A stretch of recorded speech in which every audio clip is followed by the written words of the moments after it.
It's been a really long time since we made a YouTube video, but we kept up on all of our other social media accounts, and we did a lot of changes to this truck, and a lot of our followers have been saying, please start a YouTube, please start a YouTube. So here we are. So what we're gonna do is we're actually gonna go over everything we've done to the truck since the last video, which this whole truck, as you can see, drastically changed. Everything from the color to the body panels to literally everything. So what we're gonna start off is, a lot of people keep on asking where these headlights came from. I'm gonna put the actual link in the description below because they are the halo headlights everyone's obsessed with. These are not cheap eBay lights. These things were pretty expensive. They were like $400. A lot of people aren't gonna wanna pay that for it, but we'll put the link in the description below. Now let's get into the fiberglass parts. So right here we have cow hood, fiberglass, our fenders are fiberglass, our bumper and valance are fiberglass, and that's all done by Racer's Edge Fiberglass Composites. You can only find him on Facebook, only Facebook. You can't get a hold of him anywhere else. So go on Facebook, Racer's Edge Fiberglass Composites. He's so busy, he doesn't need to make anything else. So if you guys want parts from him, they are the best in the industry. You see the fastest S10s in the world run his parts. Nick Coleman just set the record at 640 in the 8th mile, or sorry, 640 in the quarter mile, stick shift, fastest with his parts. They are the best parts. So if you guys want fiberglass parts, they're the way to go. We got the truck wrapped. Now, you guys remember the truck was multicolored. The paint and quality on this truck was absolute garbage. Nobody wanted to wrap it. So luckily my boy at Unlock Performance hit me up. He's like, dude, I'll do it for you, but I don't want to warranty it because if the paint on the panels peel off, I want nothing to do with it. That's exactly what happened. The paint on the panels peeled off. So you can't get this to stick anymore because there's nothing there. So he's like, dude, bring it back. We'll rip the whole door off. We'll redo everything, but it might do it again. So I don't really know what we're gonna do. Do I really care? No, because we beat the living brakes off this truck, and at any point I could damage it. We can just rewrap another fender. So fender, door, whatever. We'll get under the hood in a second. So interior wise, I can't remember in the last video if I had the fiberglass dash in. So this dash here, I'm actually not gonna name the company because it's hot garbage, but Racer's Edge Fiberglass Parts, Rick makes a fiberglass dash for this, and it's sick. The benefit of Rick's is, it's gonna be hard to explain, but this part right here is significantly bigger, so you can fit up to the Holley 12-inch dash in here. Super nice. If you guys want a fiberglass dash, go to Racer's Edge Fiberglass Components on Facebook, same guy that makes my parts. We did all new weather stripping when it got wrapped because we had to take it all off anyway. These mirrors are cheap. They're just from, I don't even know where I got them from, eBay or something. So we got harnesses in the truck now. We don't have a cage yet, so the harnesses are obviously not installed properly, so I don't want to hear crap about it, but they are plated and bolted to the floor. Your shoulder angle is just slightly off. It's probably not the safest, but it's better than nothing. The passenger side used to have one, but we took one out so our buddy could race. We got the TCI Outlaw shifter. If you look up there, so we still, I don't remember if we had that, we did it. So I'm gonna go to the other side. I'm gonna explain something when I open this door. So this is actually from Summit. It's the ARC control panel. Now, if you guys follow me on Instagram, you'll see these videos. There's a whole control panel underneath here. I'm not taking the dash off for the startup video, but at some point on the channel, you guys will see this dash out and you'll see there's a super, super clean. See if you can go down there and kind of see it. You probably can't because there's no light, but the wiring is super clean on this truck. I'll post a picture right here. All right, so obviously you can see right here, we went EFI. So we're not even carbureted anymore. We fought with the carbureted system and we just went with EFI system. Now it's not a sniper. It is technically a sniper, but it's actually the X-Flow. It's a 1350, so it's pretty badass. But we'll get to that later. Back here, tonneau cover. Everybody asked about this cover. I bought this cover on Amazon. I'll see if I can find it, and I'll put the link in the description. This thing was cheap, and I freaking love it. Probably one of the best investments on this truck, hands down. I think it was like $100. It's so convenient because I can just roll this thing up like this and have all this storage up here for when we go, you know, to car shows, coolers, whatever. We left this whole area up here for, you know, space purposes. I just did some satin black paint in the bed. It's not wrapped. Fuel cell 20 gallon. I used to run a 15, and I street drive this thing so much that I was, you know, having to stop at the gas station all the time. Stopping that. If you guys remember, the battery was up there. I relocated it back here. Should have put it on this side because how the truck torques. I should have put more weight that way. But this truck will get an anti-roll bar, so it's not going to be an issue anymore. If you look back here, I added a quick disconnect like you're supposed to. I get asked about this a lot. Underneath the truck, I'll show you guys in one of the next videos when it's up in the air, when we have to pull the trans out. Because if you guys have been following me, last week I raced at the track and I blew the trans to pieces. So the truck doesn't run, it runs, but it doesn't move. We jacked the truck up to do the trans. I'll show you the suspension underneath, but we have a shortened 8.8. Now, it's just the regular Ford Explorer. I think it was like a 96 disc brake, and we shortened the one side to match the other, and then we got the one side axle to go in the whole whatever. You guys, if you guys are S10 people, you know how that goes. I get asked about the back spacing, the offset, and the tire size and the wheel size. So the biggest problem with that question, I can't answer it because you guys are not going to have the same rear as me, most likely. So if I tell you my back spacing on my wheels, it's probably not going to work on yourself. But for the wheels themselves, these are 15s, and they are 8-inch wide wheels. I wish I went with a 10. So the tire, if the wheel is wider, the tire pulls more, there's less sidewall, it clears better. And you get a little bit more tire on the street. These are 275/60 radials. I run an ET Street R. I used to run a Pro. Got a little bit of trouble running the Pros on the street a lot, so I just want an R that way it doesn't say not for highway use. The fronts, 17s, but 15 in the back always look the best on these trucks. I'm not a big fan of the 15s in the front. These are 17 by 4.5, and these are 26 by 6 tires. Some people run 28s. I know that my front tire is smaller than my rear. I did it for clearance purposes. If you don't want a 26 and you don't want a 28, they make a 27. It's probably what I'm gonna go with because I gotta replace these because these are coming apart, and you can see that the tire's like this, and it causes some crazy vibrations.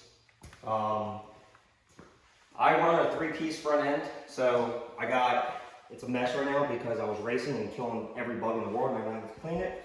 This is just a billet grill. These are just black bezels, and I painted this piece, so this isn't wrapped. And just to show you guys how good the quality of this fiberglass is, this is not wrapped. Neither is this. This is how he shipped it to me 3.5 years ago, and it looks great. It's disgusting right now, but I mean, if you guys just look in the video, you would think there was paint on it. Tell me, best stuff ever. So I'm gonna pull the hood off and let's go over what's under the engine.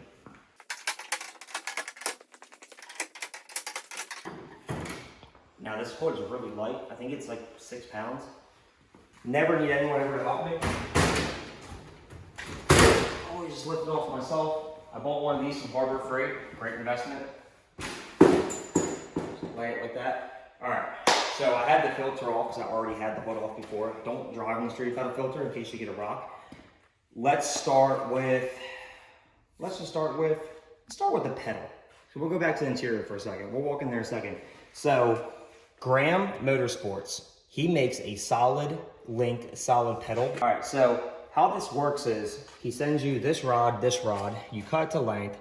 Obviously you can weld this, but I put a pin in. That way if you ever change the spacer, you add anything, or you add boost, or you do anything, you don't want to have to recut this. I can always adjust this now because it's pinned.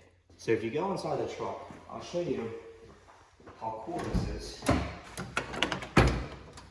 This is just a solid pedal, and like, look at that. There's no spring, nothing. It's badass. So definitely one of my better investments I made on this truck.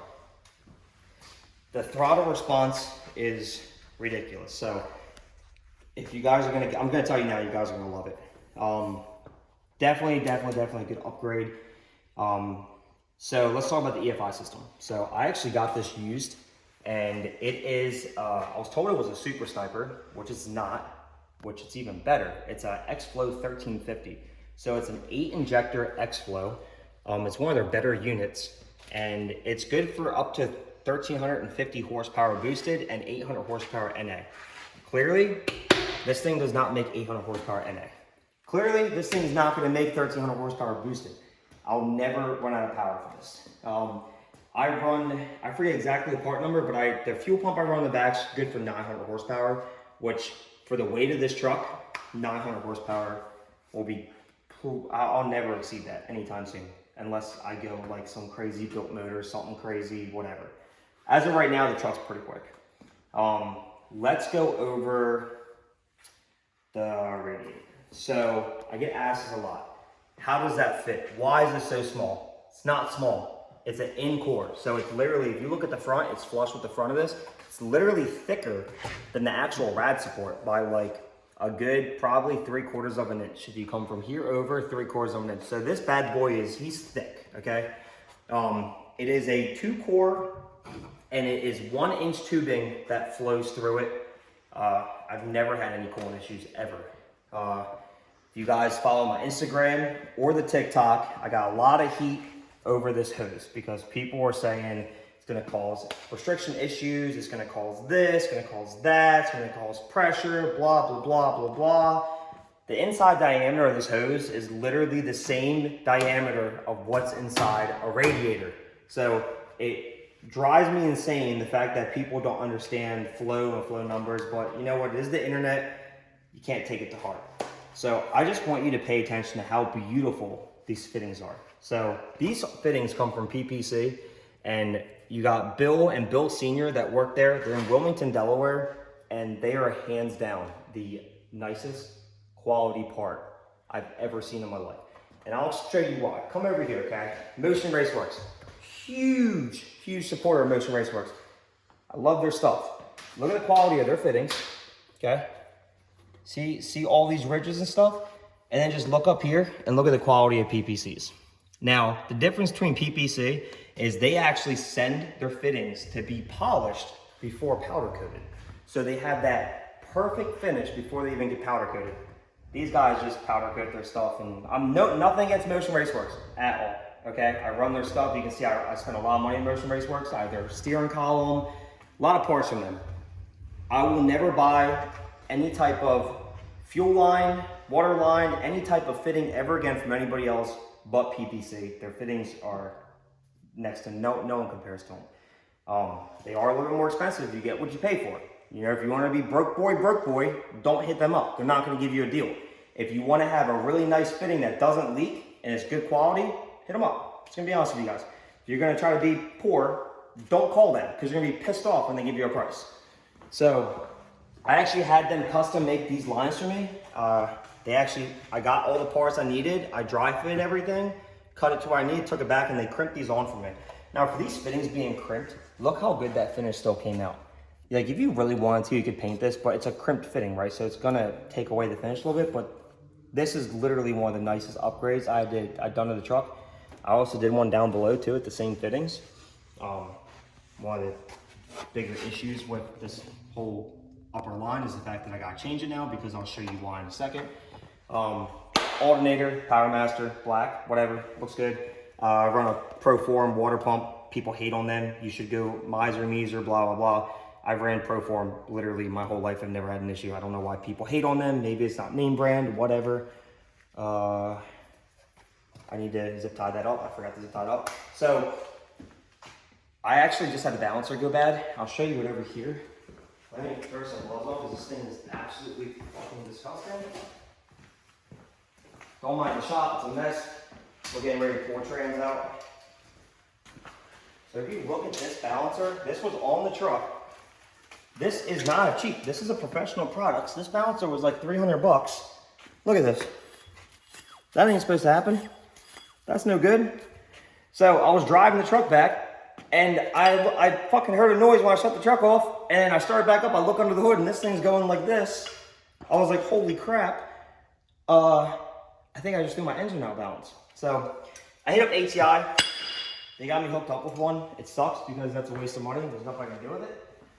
But I hit up ATI and we put a new balancer on. The reason why I just brought it up is because I forgot the zip tie, the water line up. It's kind of by the belt. But if you look down there, I got a nice damper ATI balancer on there now. Super nice. I didn't skip out the truck's going boost, so I got one of the better balancers you can get. This is a Motion Raceworks master kit. So it's all manual brakes now. I went with the Hearst line control. I could have went with Motion, but I felt like Hearst has just been out for so much longer. Nothing against TBM. I kind of want to run their products eventually, but Hearst is known, so I'm not going to change it. I went with the big boy regulator, fuel regulator that actually has the boost. I forget what it's called, but you hook a vacuum up to this and it actually will pull pressure, whatever, crazy stuff. I run low dollar motorsport sensors. Nothing against Rife sensors, nothing against Holley. Holley, your sensors blow. They're literally the same cheap sensors. They're garbage, Holley, I'm sorry. Nothing against Rife, but low dollar motorsports, there's a whole video on it. If you take them apart, it's literally the same internals as Rife, except it's a quarter of the cost. No issues with them, that's all I run. So if you look here, I got a low dollar motorsport sensor here, one down there, one somewhere else, and for sensors, that's what I run. I run a dash 8 feed and a dash 10 return. Now, some people are like, oh, why'd you go bigger on the return? You should have went smaller. Some people say the opposite. I feel like it's 6 one, half dozen the other. In my opinion, I would rather the fuel going back to the tank have less restriction than anything, because why do you want to restrict the fuel trying to get away from your system? It makes no sense to me. I don't get it. I run a Hyperspark, so when I went with the CFI system, I used to have Holley, and people were like, oh, you can make it work, blah, blah, blah, blah, blah. If you read the reviews and you just get the Hyperspark distributor and you just get everything that goes together, you have 0 issues. Guess what I have? 0 issues. I also run all my wiring and RF tape to avoid any radio frequencies whatsoever. I've had 0 issues with a Holley system. I feel like people that hate on these sniper units, they're installed wrong. I don't know what more to tell you guys. So let's go over suspension. So I think in the last video, I already had these on. These are just cheap Speedway dirt track uppers that I'm gonna end up changing. These are just cheap S10 calibers, and these are drop spindles. Now, I ended up switching to coilovers, which in the last video, I think I did put coilovers in it. We did, that was our last video actually, is coilover video. So they're the wrong springs, they're too heavy, they're more meant for street. So they're 450 pound springs. I need to go to 350s, and then I'm gonna go to a regular size spindle, not a drop spindle, and then get upper and lower control arms to get the, not just the ride height, but the whole geometry of the suspension fixed. Right now it's a little off. Like I said, I got the Motion Raceworks column. As you can see in here, you guys know, if you guys ever watch any of my videos, I'm a big Cletus fan. You know what I mean? I support the shit out of him. I think he makes great content. So I picked up this wheel 3 years ago when it first got released. Kind of pissed off because like 2 months ago, they were like 150 bucks off, and now you can't get them at all, but still pretty cool. So I got the Motion Raceworks. I got, this is an MPI wheel. I mean, it's got Cletus brand, but it's an MPI drag wheel. It's not a cheap wheel. So as of for the rear suspension, I just run Calvert Racing, split minor leafs, and Calvert Racing Caltrax. Still the regular shackles. I could go to sliders. There's a lot I can do to the rear. I got no anti-roll bar. It's got 373 gears in it. I run a turbo 350 transmission that is now blown to pieces. Luckily, there's a guy 2.5 hours away that has a direct replacement. A lot of people run the short tail shaft turbo 350. When I built this truck, I ran a long turbo fucking 350 shaft for some stupid reason, because they're really hard to find, and I didn't know better when I built this truck, because, you know, the first time I built this truck was 5 years ago. And so I found a guy that has one, so I gotta go pick it up today. And then the crappy part about this, if you guys saw my other posts, if you guys don't follow me on Instagram, you should go follow me on Instagram and watch some of my old videos, because I have videos of me adding the bell housing to the trans and rebuilding this motor again. So last year, this whole truck was torn down again because I did a compression check test, and cylinder number 2 had 41 psi less than every other cylinder. Come to find out that 12 out of the 16 valves leaked, and the rings on piston number 2 were all lined up. So that explains a lot. And then when I rebuilt the motor, I was like, hey, let's put an Ultra Bell on the trans, did that. I was like, let's go EFI, let's do this, let's do that. And got expensive really fast. And that was pretty much all I did last year. We did change the exhaust setup 2 more times. I can go over that later, but it is a full exhaust X-pipe truck with bullet style mufflers. I never release what mufflers I buy, ever. I will tell you guys every other spec, every little motor spec. You gotta let you know the size and diameter of the valves. Will not tell you my mufflers. I actually ground off the name of the mufflers. You guys will never know. So, with that being said, this weekend, I'm gonna jack the truck up and start pulling everything apart. The whole motor's got to come out to pull the trans in this, because now that I put the Ultra Bell on this, there's no way to get the trans out. It sounds crazy, I know. I don't know if it's the way that the motor and everything's installed, but you just can't get it out. It's too thick. So I got to pull the whole motor out. It's not a big deal. The way I designed this truck, and if you guys watch my older videos on YouTube, you'll see this. I made it very simple to take this whole front end off. I can get everything taken apart in probably about 30 minutes. And I can probably have the motor out in another hour. So in theory, I could do this whole trans swap in a day and have the truck running. Am I going to? Probably not, because I have ADHD like crazy and I get distracted and I'll be doing all this stuff. So that being said, this is where I'm stuck at, okay? So if you look over on that bench, there's some stuff in some poly wrap. And I don't know, so I bought this used, and then I had Chaotic Coatings powder coating. He's a local guy, he did a great job. I actually haven't even opened it up yet. The only thing I looked at is this bracket right here. I just opened this up a little bit because I want to save for this video. And he went and did everything for me. And I don't know if I want to put this on the motor right now or if I want to enjoy the truck NA for the rest of the season, because the truck's actually pretty fast NA. But I want to open this up now, and then I want you guys in the comments to decide. I'm also going to post a video on Instagram and see what you guys, I know you guys are saying, it's like, put it on. I don't want to put it on. But I actually want to see how good this looks, because he sent me videos, but I haven't opened it up. By the way, shout out to Chaotic Coatings, Gage, because he, like, look at this. He didn't have to do all this. Really didn't. He had no idea any of my followers, nothing. He hooked me up. So, local guy. So let's take a look at this.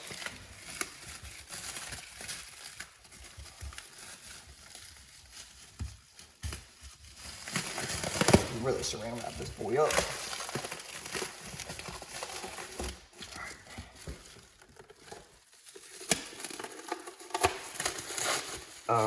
This is gonna look good.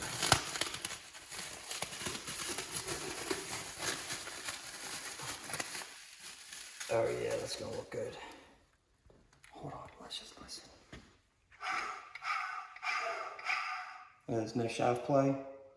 Look at that. Oh, shakes the whole thing. So I got a really good deal on this thing, but it was not powder coated and it did not look good. So I was like, I gotta powder coat it.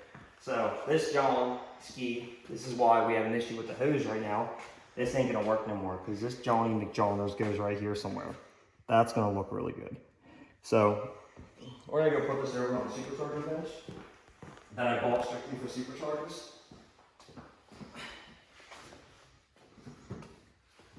That way don't get messed up. And as of, these are all the random brackets. Now when you do a small block heavy, literally you have to use this bracket, this bracket, this bracket, and then this is the tensioner pulley. And then these are all the spacers. Now, this is ridiculous, because when I took this thing apart to have it powder coated, it made me want to kick a fat kid.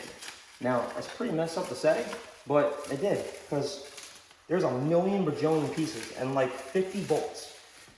Like, I get they try to make stuff as universal as possible, but look at all these spacers. I have to use every single one of these on this. So, and when I do end up putting the supercharger, I probably will mock it up soon. But when I do that, I'll show you guys like the whole video on that and whatnot. Now, You guys take a look out here. We're not going to talk about in this video, but a lot of you guys ask a lot about this car. Rob, who's actually videotaping this car, he's the one that owns this car. So we're not going to make this video now because we have a lot to do. But the Vet's white now. It's not even black anymore. Last time you guys saw it was black. Guess why? Because we had that wrap too. A lot of stuff has happened to this car too. But and there's a lot of people in the videos from YouTube in the comments that ask a lot about this car. So what we're going to do is we're going to make a whole list of all the questions. And then when we actually go over this car next, we'll have Rob answer all those questions for you guys. But you guys know it's a very fast car for the most part. But that's pretty much it right now. It's a little wrap up. The next video is just going to be a full video of actually ripping this whole truck apart, which a lot of you guys might actually really like to see. You might not. We'll find out. But all this has come apart for me to do the trans, and when I do that, you guys will be able to see actually how clean this is. For anyone new to the channel, to the YouTube channel, to the Instagram, if you look down here, this whole entire frame has been completely blasted and been coated. So this whole truck was a frame up build.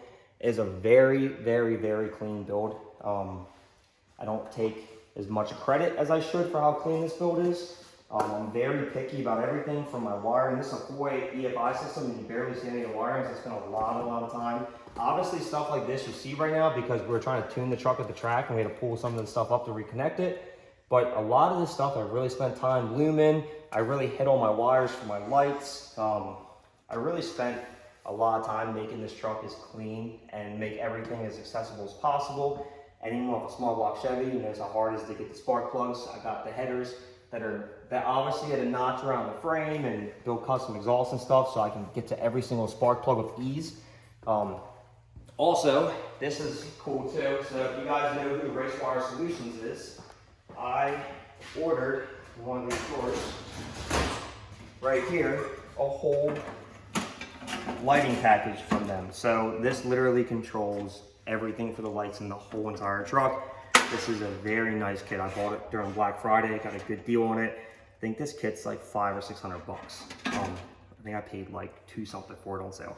So that's got to get installed as well. If you guys know me, I love wiring, so I'm excited to do this. And it'll look clean. So if you guys want to stay up on this build, like I said, I have a lot of people on Instagram and a lot of people on TikTok that keep saying, make YouTube, bring YouTube back, bring it back. I really wasn't all about it because I feel like YouTube is it's a lot of work, right? But since I have the time right now to do the build and do the trans and stuff, I figured I'll start making videos. And if the videos do well, I'll keep posting them. If they don't do well, then I'm gonna kick off YouTube again and go back to just doing the easy videos on Instagram. But I appreciate you guys and look forward to you guys seeing the next video.